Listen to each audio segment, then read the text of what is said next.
Hi hello friends, ఈరోజు నేను మీకు పచ్చి శనగల కర్రీ ఎలా తయారు చేయాలో చూపిస్తాను. చూసారు కదా, ఇక్కడ మనకి ఇవన్నీ కావాలి ఇంగ్రీడియంట్స్.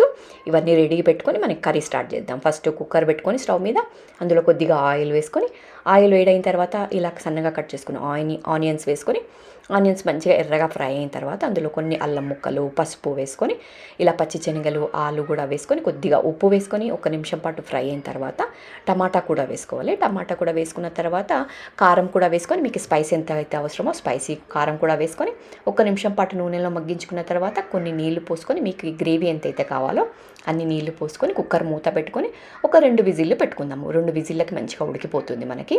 ఇలా ఉడికిన దాంట్లో మనము పన్నీర్ కూడా వేసుకొని 1 నిమిషం పాటు ఫ్రై అయిన తర్వాత ఇందులో కొంచెం గరం మసాలా, కొత్తిమీర వేసుకొని సర్వ్ చేసుకుంటే చాలా బాగుంటుంది. ఇది ముఖ్యంగా పూరికి మాత్రం చాలా బాగుంటుంది కాంబినేషన్. డెఫినెట్గా ట్రై చేయండి.